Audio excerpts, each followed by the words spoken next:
자, 얘들아, 요거 좀 잠깐 보시면,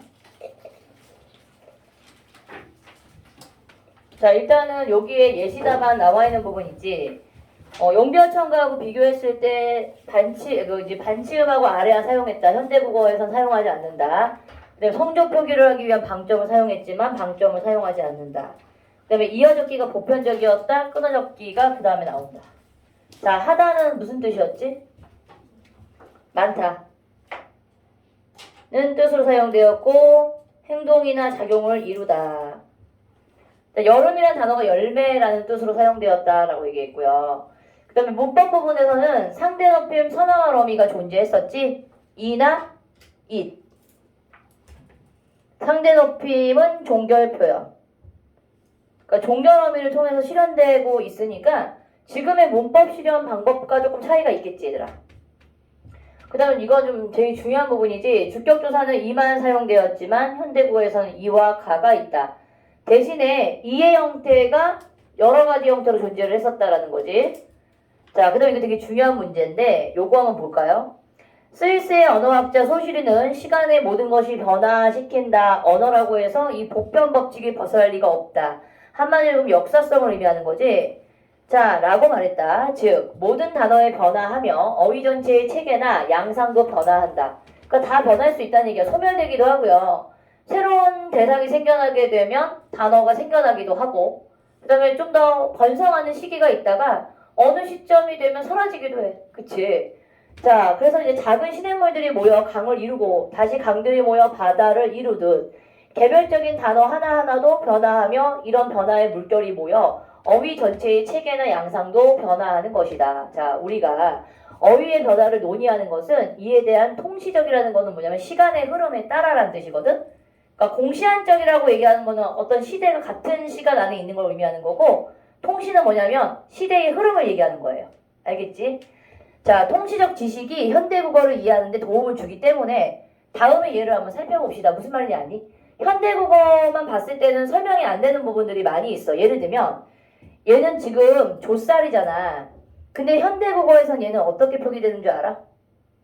얘는 좁쌀이 아니고 좁쌀로 표기가 된다.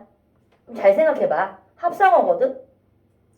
조에서 쌀이 결합이 되는데 왜 최종적으로 얘가 좁쌀이 소리가 나? 비읍이 첨가될 어떤 이유도 없거든요.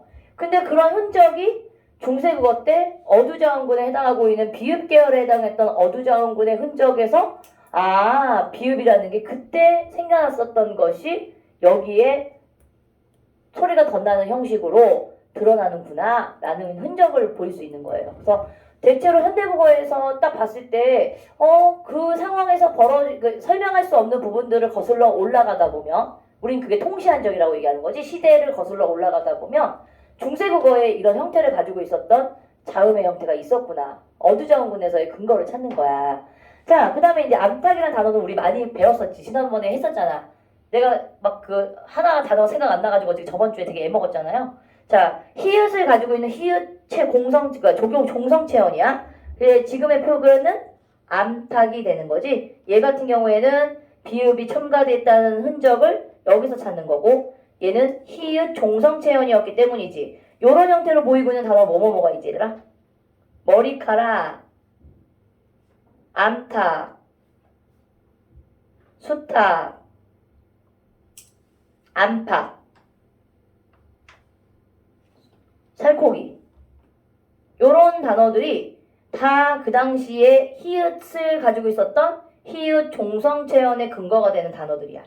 그래서 우리 우문변동 배웠을 때 이미 요거는 한번 설명한 적이 있었지. 자, 그 다음에 이제 우리 어리둥절이라는 단어를 가지고 예시를 만들었지. 자, 어리둥절하다의 어리는 어리석다와 관련된 뜻이 포함되어 있는데 이것은 현대국어의 어리다의 뜻만으로는 이해하기가 어려운 것이다. 그치? 어리다라는 건 나이가 어리다라는 의미인데 어리둥절은 나이 어린 거랑은 관계가 조금 먼 그런 단어잖아. 그래서 현대국어의 어리다의 뜻만으로는 이해하기가 어려운 것이다. 그래서 좁쌀이나 암탉에 나타나고 있는 비읍, 그 다음에 히읗도 여전히 지금 현대국어에서는 조금 설명하기가 힘든 것들이지. 근데 거슬러 올라가면 어두자음군의 글에 이런 형태의 합영명서의 형태로 되어 있었던 게 어두에 왔었구나.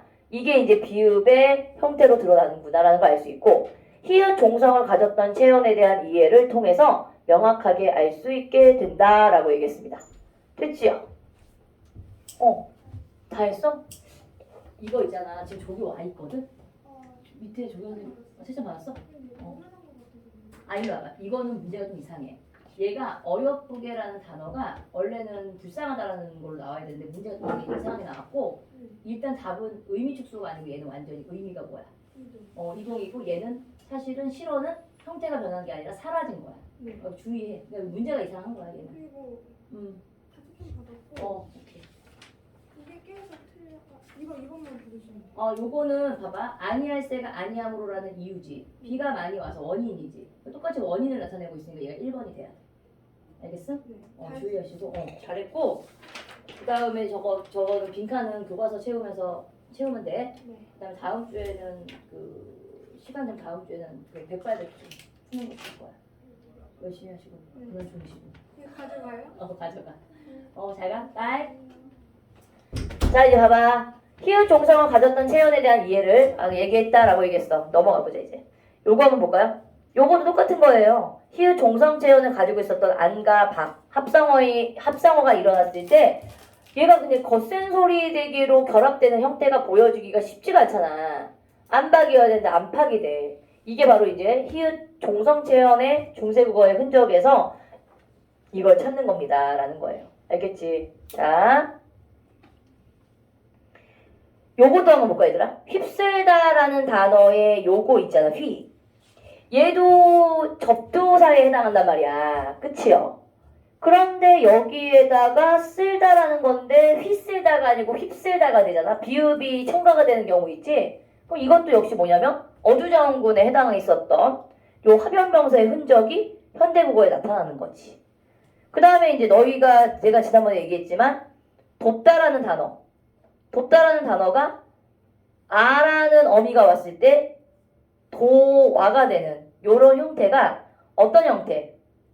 중세국어 때 요런 형태로 있었던 단어가 얘가 이제 어떻게 된 거야? 얘가 반모음 오의 형태로 바뀐 거죠. 오나 우. 예를 들면 이제 모음조화였기 때문에 얘는 모음조화의 형태에서 양성모음이 쓰였기 때문에 얘는 오가 온 거지. 근데 만약에 반대로 굽다가 왔어. 굽다. 그럼 굽다 같은 경우에는 굽어가 올 거 아니야. 그럼 얘는 어떻게 되지? 이런 형태로 되어 있었던 단어가 현대국어에서 구어가 되는 거지. 어떤 개념인지 알겠지? 그러니까 이거 예문 주고 형태소의 형태를 중세국어 때 형태소를 밝혀서 적는 거. 요런 문제가 나올 수 있다는 얘기야. 됐음? 오케이. 자, 그 다음에 아까 얘기했던 이제 히읗 종성 체어는 좀 알아두시고요. 이제 패스하실게요. 요거는 됐고, 요거는 각자 너희들 채우면 되고, 이 부분 들어가 안 들어가? 언어 활력 들어가 안 들어가? 이 페이지에 들어가니? 포함되니? 시험 범위 페이지에? 이거 들어가요? 진짜?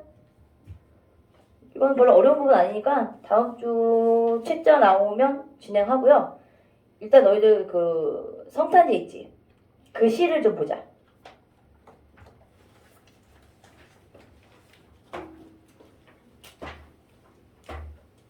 자, 오늘은 요 가에 해당하는 시만 선생님이 설명하고 나시에 해당하는 건 다음 주에 진행을 할 거고요. 오늘 그 숙제 있지? 프린트. 이게 이번 주에 숙제입니다. 자, 그 다음에 너희들 알죠? 교재 책 다 숙제 해왔어? 해왔어? 안 해온 사람들 남아서 하시면 돼. 알겠어?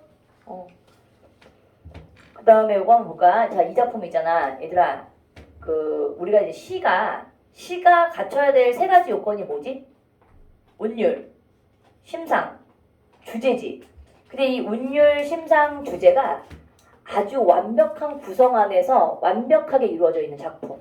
그러니까 제목부터 시의 구성 방식, 전개되고 있는 과정, 시를 형상화시키는 표현 방식, 완전 교과서적이야. 그러니까 교과서적이라는 얘기는 무슨 말이야? 완벽한 시란 얘기야.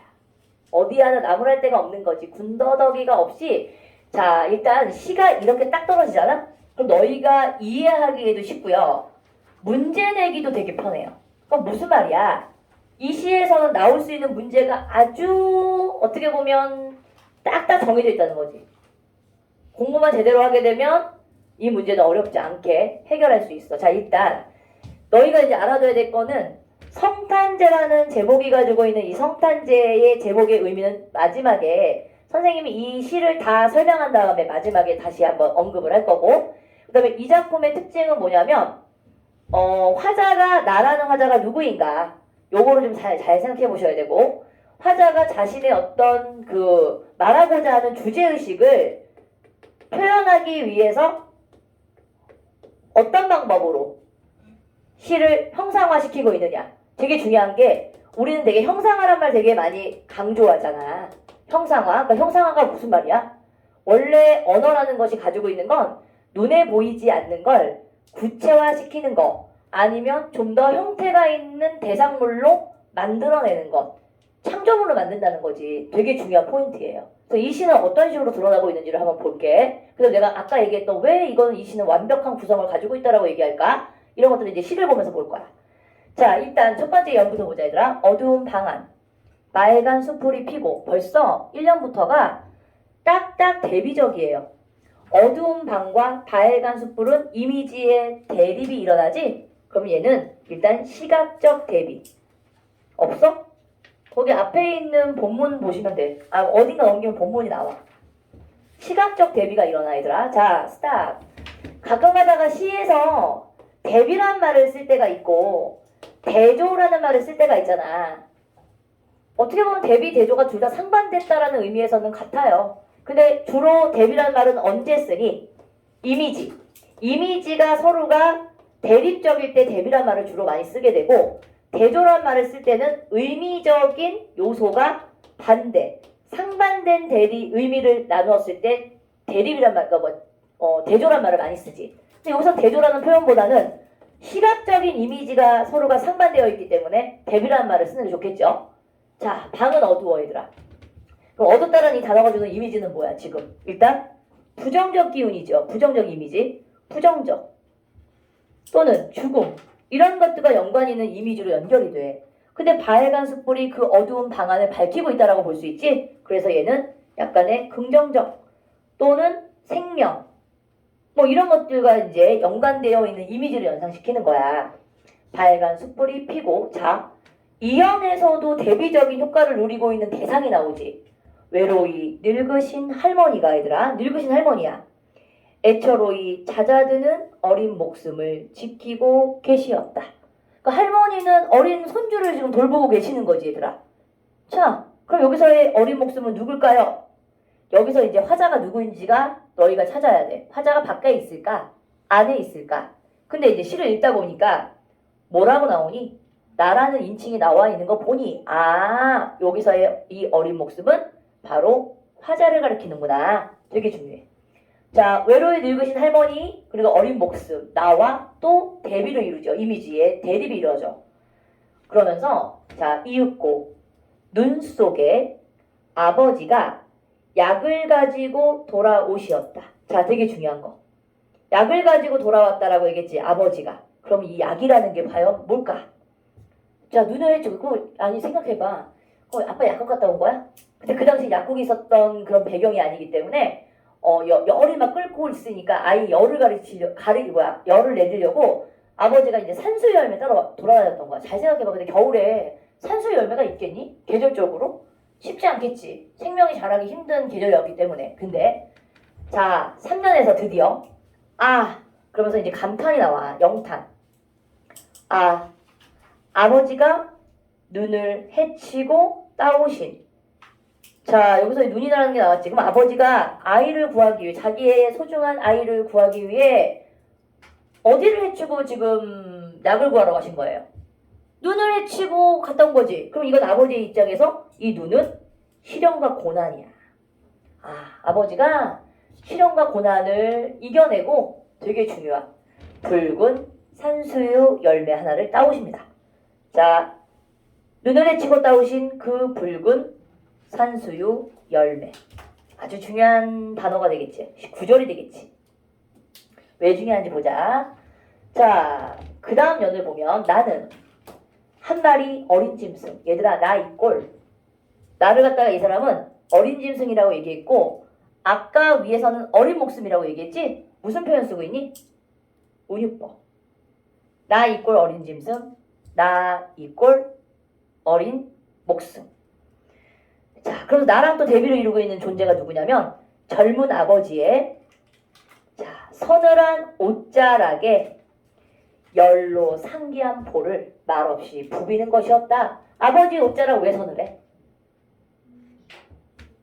눈속을 헤치고 왔으니까 차가운 바람 쏘고 왔었으니까 차가웠겠지. 그러니까 여기서는 무슨 심상이 느껴져? 오케이. 촉각적 심상이 드러나고 반대로 나는 아프잖아. 어린 아이는 열이 막 끓고 있잖아. 그러니까 열로 상기한 볼. 어때? 촉각적 이미지가 대립이지. 자, 그럼 이 작품은 시를 형상화하기 위해서 주로 사용되고 있는 심상이 뭐야? 시각, 촉각 이런 것들을 활용하고 있다. 자, 중요한 게 나와요. 자, 요 연이 되게 중요한 연이거든. 이따금 뒷문을 눈이 치고 있었다 라고 하고 있고요. 그 뒤에 그날 밤이 어쩌면 이라고 얘기했죠. 자, 그날 밤이 주고 있는 요 단어의 의미는 그럼 그날 밤이 언제였을까? 자기 아파서 누워있고 할머니가 날 돌보고 아버지가 나를 위해서 약을 구하러 갔던 그날이지. 그럼 그날이란 단어는 시간적인 배경으로 따지면 언제야? 오케이. 과거예요. 과거거든요. 근데 이 과거가 이 6년에서 완전히 과거에서 현재로 가는 게 아니라 지금 뭐가 내리고 있는 거야, 얘들아? 눈이 내리고 있는 거지. 자, 중요한 눈이 나옵니다. 자, 3년에서도 눈이 등장하죠. 그 다음에 요번 연에서도 눈이 등장하죠. 의미가 같을까 다를까? 달라. 여기서의 눈이 내리는 걸 보고서 아, 맞다. 나 어렸을 때 우리 아빠가 저렇게 눈이 펑펑 내리는 날 나 살리려고 약구했던 그날이 떠오른 거야. 그럼 여기서의 눈은 무슨 역할을 하는 거지, 얘들아? 매개체 역할을 하는데 어떤 매개체의 역할이냐면 과거, 회상의 매개체. 자, 우리 매개체란 단어에 한번 중심을 둬봅시다. 너희가 이미 관동병법 배울 때 매개체란 말 배웠었지, 얘들아. 물론 그 매개체의 기능은 달라. 그 관동병법에서는 꿈이라는 매개체를 통해서 자신의 현실적 갈등을 해소하게 되는 역할을 하게 되지, 꿈을 통해서. 근데 여기서의 이 눈은 어떤 구실을 하게 되는 매개체지? 과거 회상을 할 수 있게 만들어준 역할을 하는 거기 때문에 자, 시적인 기능으로 따졌을 때 공통점은 뭐다? 둘 다 매개체야.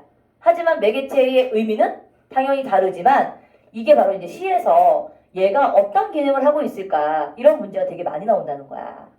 자, 되게 중요해. 그래서 이 작품이 내가 왜 구성이 완벽하다고 얘기했냐면 무턱대고 이 사람이 과거를 떠올린 게 아니라 뭐가 내리는 날, 눈이 내리는 날 눈을 보고 자연스럽게 언제를 떠올려 볼 수 있게 된 거지? 과거의 어린 시절을 떠올리게 된 거야. 그러면서 자연스럽게 눈을 기점으로 해서 시점이 어디로 바뀌어요? 현재 시간적으로 돌아오는 거야. 자, 어떤 구조를 띄고 있지, 얘들아? 우리 이런 구조를 뭐라고 할까? 대칭 구조라고 얘기하는 거야. 대칭 구조거든. 그러니까 시의 구성이라는 게 뭐냐면 어떤 이야기라든가 흘러가는 게 이렇게 퍼졌다가도 뭐를 중심으로 해서 이렇게 모이는 거야. 점점 이렇게 만나는 거지. 그래서 하나의 응축된 집약으로 드러나는 거야. 이런 게 구성력이 뛰어나다고 얘기하는 거예요. 그쵸? 그럼 이 사람이 무턱대고 과거 얘기하다가 현재로 넘어오는 게 아니라 자연스럽게 요 사이에는 눈이라는 매개체를 통해서 연결하고 있는 거지. 그래서 완벽한 시야, 얘들아. 이 작품은 있잖아. 너희들의 이제 그 시라는 걸 입문하기 위해서 처음 배울 때 이 작품 되게 완벽해. 이거 중학교 때 이미 배웠을걸? 중학교 때 배운 친구도 많을걸? 자, 그러면서 봐봐. 자, 요 6년을 기점으로서 앞에까지는 뭐예요? 과거입니다. 그리고 여기서부터가 현재예요. 그래서 옛날에는 이게 약간 시험 문제에 좀 충돌되는 부분이 좀 있었긴 했는데 자, 현재로 돌아오는 부분이 어디야? 라고 했을 때 사실은 그렇게 나오기보다는 6년을 기점으로 해서 이제 현재와 과거로 나누어진다. 그래서 이제 매개체의 형식으로 문제가 나오게 돼. 그러니까 그러니까 시적 기능이 같은 거를 한번 연결해봐. 의미는 다르지만 예를 들면 이제 시험 문제 나오게 되면 꿈의 기능, 반동배구의 꿈의 기능, 여기서의 눈의 기능. 이렇게 문제 낼 수 있겠지. 그러면 꿈은 뭐다? 아, 화자의 과거 갈등을 해소하게 하는 역할을 하고 얘는 과거를 회상하게 하는 매개체 역할을 한다. 야, 이런 문제가 수능형 문제인 거지. 결국은 별거 아닌 거지. 엮는 거죠. 엮는 거죠. 자, 가볼래요? 그럼 물어보자. 여기서의 화자는 누구입니까, 그럼? 여기서의 화자는 누구입니까? 화자는 나긴 나지. 하지만 어린 시절의 나야? 아니지. 뭐니? 어린 시절을 회상하고 있는 나가 되는 거야.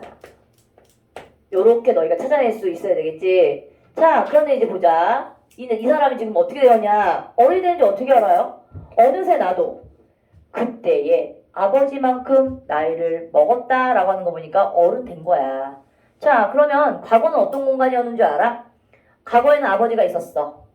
그리고 아버지 사랑, 나의 사랑을 위해서 아버지가 눈을 헤치고 따왔던 아버지의 사랑이 있었던 공간이야. 근데 공간은 어디예요? 배경은 어디죠? 그 뒤에 나오지. 옛것이라고는 찾아볼 길이 없는 성탄제에 가까운 도시라고 하는 거 보니 자, 겨울의 도시인 거야. 근데 과거는 도시겠어? 아니겠지. 과거는 시골일 거야. 그럼 우리 이제 여기 배경용이를 한번 해보자. 과거는 공간적 배경은 시골이고 그리고 현재는 도시야. 자, 그 다음에 이제 뭐라고 얘기하는 줄 아니? 옛것이라고는 찾아볼 길이 없는 이라는 요 표현에서 느끼고 있는 심정이 직접적으로 드러나진 않았다? 그치? 어떻다 저떻다 얘기한 적은 없는데 옛것이라고는 찾아볼 길이 없어 라는 요 뉘앙스에 들어있는 느낌은 뭐니? 뭔가 아쉬움, 뭔가의 그때의 모습이 없는 거에 대한 안타까움? 뭐 이런 정서가 숨어 있을 수 있겠지. 자, 성탄제에 가까운 도시에는 자, 이제 시험 문제 나옵니다. 반가운 그 옛날의 것이 내리는데 라고 했을 때 이 반가운 옛날의 것에 줄 친 다음에 이것이 가리키고 있는 유사한 기능 아니면 그 의미가 담겨있는 시력 뭐예요? 눈이지. 근데 이 눈이 3년의 눈이야? 아니면 6년의 눈이야? 3년의 눈인 거야. 같은 눈이 아닌 거지?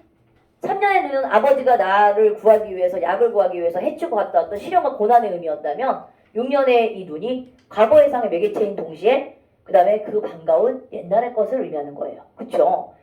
근데 이 사람이 뭐라고 했는지 아니? 자기의 심정이 서러운 30살이라고 얘기했거든? 근데 이 사람이 서럽다라고 얘기하는 이유가 될 수 있는 구절을 시안에서 찾아보세요 라고 얘기했어. 그럼 어디가 될까?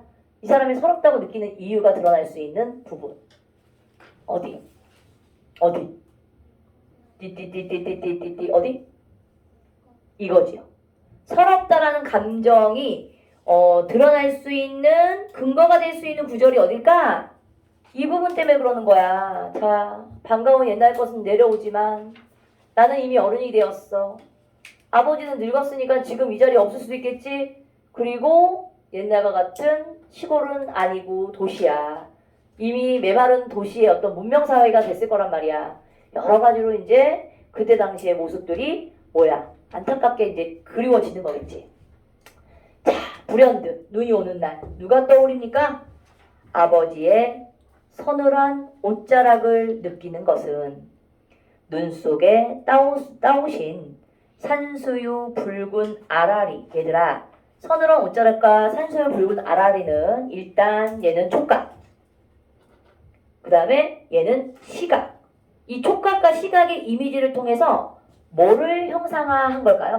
여기서의 산수유 붉은 아라리는 붉은 산수유 열매를 의미하는 거겠지? 똑같은 의미겠지? 근데 이걸 먹고 아직도 내 혈액 속에 녹아 흐르는 것은 까닭일까? 흐르는 까닭일까라고 얘기했다. 그럼 이 작품이 왜 완벽한 줄 알아? 아버지가 붉은 산수유 열매를 날 살리기 위해서 빨간 색깔의 생명이 있는 열매를 따왔지. 근데 그 열매를 먹고 내가 살았지. 그래서 나의 몸에 어때요? 혈액이 흐르고 있는 거지. 이런 의미가 연결이 돼. 이미지 연결이 되는 거야. 그럼 여기서의 붉은 산수유 열매에서 혈액은 생명을 얻었다는 얘기고, 그러면 아버지가 나를 구하기 위해서 서늘한 옷자락을 지니게 된 거, 그 다음에 붉은 산수유 열매는 뭐를 상징하고 있는 이미지일까? 아버지의 사랑. 야, 되게 중요한 겁니다. 자, 그러면 이 사람은요, 아버지라는 부성을, 사랑은 눈에 보여, 안 보여, 얘들아? 눈에 보이지 않는 관념의 세계지. 얘를 어떻게 시각과 촉각화되어 있는 이미지를 통해서 뭐 하고 있는 거야? 형상화시키고 있는 거야. 이 작품은 그래서 뛰어난 거예요. 왜 형상화시켰어? 형상화시키고 있는 게 뭐야? 붉은 산수 열매. 붉은 산수 열매를 통해서 아버지의 사랑을 이미지화 시켰고, 그 다음에 서늘한 옷자락에서도 아버지의 사랑을 느낄 수가 있는 거지. 촉각과 심상은 우리가 보통 촉각이나 시각은 우리가 감각기관으로 느낄 수 있는 것들이잖아. 자, 이 시가 또 완벽한 이유. 자, 이 아버지의 사랑 있잖아. 산수 열매를 따가져 왔던 이 화자의 아버지의 그 기억은 너희들도 다 공통으로 가지고 있는 경험이야? 우리 아버지도 저 산수 열매 떨어졌어요. 아니지. 아버지의 사랑은 각자 다르지만 이 개인적인 사적인 경험이에요. 이 시 속에서 드러나고 있는 나의 경험은 사적 경험이거든. 근데 솔직히 말하면 문학작품에서는 이렇게 개인적인 경험이 시작인 건 맞아. 근데 여기서만 끝났었으면 이 작품은 교과서에 못 나왔어. 무슨 말이냐면 사적인 그냥 사담이라고 얘기하지? 사적인 그냥 신변잡기적인. 근데 이 작품이 거기서 끝나지 않았다. 자, 이 작품의 이런 사적 경험이 어떤 식으로 부여를 시켰냐면 문학작품이 가지고 있는 특성, 개인의 특수성이 문학이 가지고 있는 모든 사람들이 공감할 수 있는 무슨 성? 보편성. 보편성을 부여했다라는 거야. 자, 보편성을 부여했다는 얘기는 이 아버지라는 사랑의 개인적인 체험을 바탕으로 해서 모든 사람들에게 아버지가 있지. 그래서 아버지에 대한 사랑을 한번 깨닫게 만들어줬는데 그 중간을 연결해주고 있는 이 제목이야. 자, 보편성을 부여하는 데 있어서의 구실을 하고 있는 게 누구다? 성탄제라는 제목이에요. 크리스마스예요. 근데 여기다가 만약에 크리스마스라고 제목을 붙여봐. 느낌이 사니? 크리스마스에는 저 거리에 종소리 딸랑거리고 놀고 다니고 그래야 될 거 아니야. 막 뭔가 축제 분위기잖아. 근데 이 작품은 축제 분위기는 아니야. 어떤 느낌이 들어?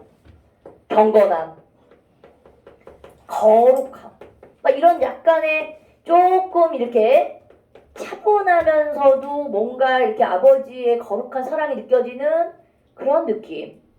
크리스마스가 주고 있는 어떤 가벼운 느낌이라기보다는 그래서 제목이 성탄제라는 제목이 크리스마스보다 더 어울리는 거야. 그렇지? 그럼 이 성탄제가 도대체 무슨 의미를 가지고 있는 제목인데? 누가 태어났어?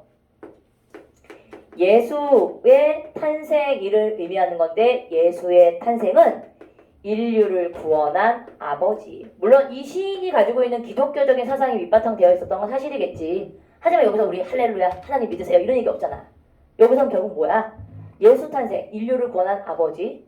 우리는 누구나에게 다 아버지가 존재해. 그러면서 개인의 사적인 경험이 보편적인 시적인 대상으로 확장이 일어나고 그래서 이게 문학의 어떤 보편성을 부여하게 되는 작품인 거야. 그래서 제목까지 완벽한 거지.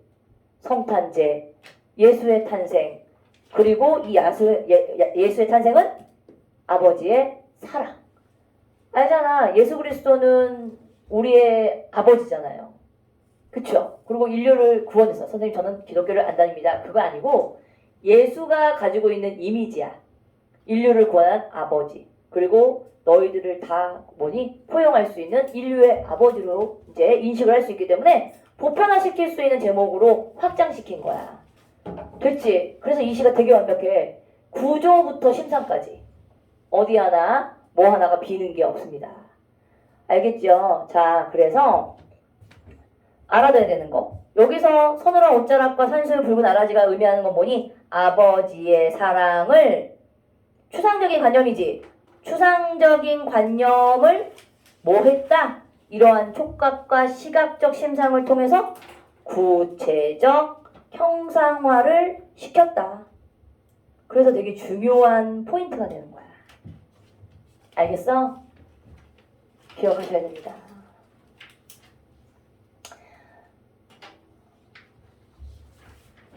그쵸?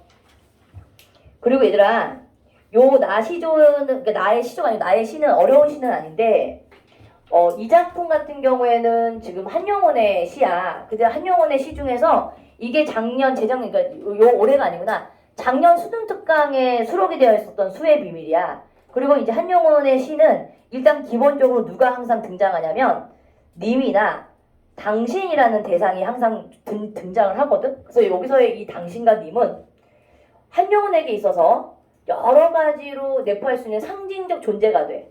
그래서 어떻게 기억해야 되냐면 한용운이라는 사람의 특수성, 이 사람이 처해 있는 상황으로 봤을 때 님과 당신은 어떤 의미로 상징화시켰느냐 되게 중요해. 자, 그래서 알아둬야 되는 거. 일단 한용운이라는 분은 어떤 분이야? 스님이었지.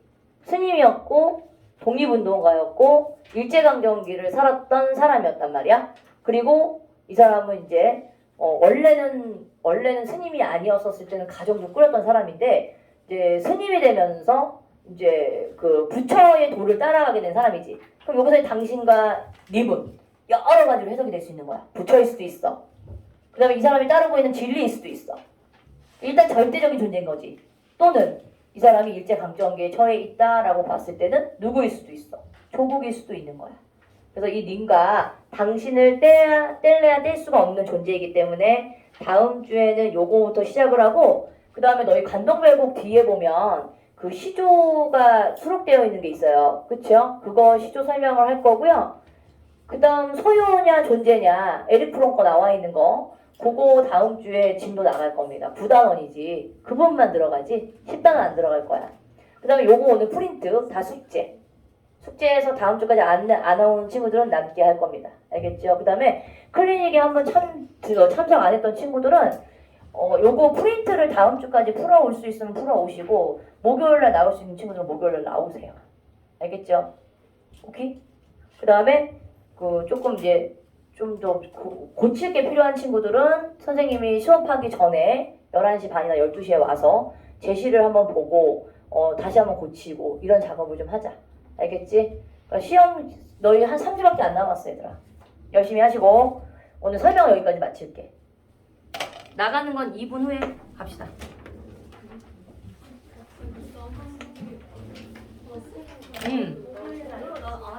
학교 끝나자마자 몇 시에 끝나는데? 그러니까 그 사이에 와.